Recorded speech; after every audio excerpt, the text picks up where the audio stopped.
ለማንኛውም በዚህ በነሽዳ መልስ አይሆንም። እሱ ነሽዳ የሚባል ነገር ኢስላምን አይወክልም። እስላማዊ ነሽዳ፣ እስላማዊ ፊልም ምናምን የሚባል ነገር የለም በኢስላም። الدين قال الله وقال رسوله وقال الصحابة هم أولو الإرفان كما قال الإمام ابن القيم الجوزية رحمه الله تعالى. دين ብሎ ማለት አላህ እንዲህ አለ፣ መልእክተኛው እንዲህ አሉ፣ ሰሃቦች እንዲህ አሉ፣ አለቀ በቃ። ይሄ ነው እስላማዊ ነሽዳ፣ እስላማዊ መንዙማ፣ እስላማዊ ፊልም፣ እስላማዊ ገለመሌ። الإسلام بريء من هذه الأشياء. الأناشيد يعني ليست من طرق الدعوة، وكذلك الأفلام، وكذلك المنظومات كما يسمونها التي فيها الشرك والخرافات والبدع. كان هاي النجر سوى ستة كيف يقبل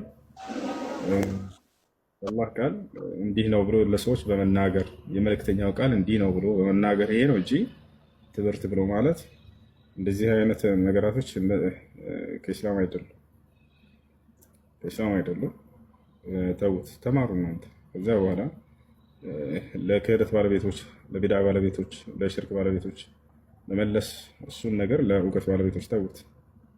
እነሱ አካሄዱን ያውቁበታል፣ የሰዎችንም ዓላማ ስለሚያውቁ ማለት ነው። ከዛቸዋላ ጀርባቸውን ምን እንደሚቀነጥሳቸው በደንብ አድርገው ያውቃሉ እነዚያ ሰዎች፣ የእውቀት ባለቤቶች። እናንተ ግን አታውቁ። በዚህ እናንተ አውቃችሁ ነው እያፈመሳችኋቸው ነው። እሺ ጥያቄ ያለው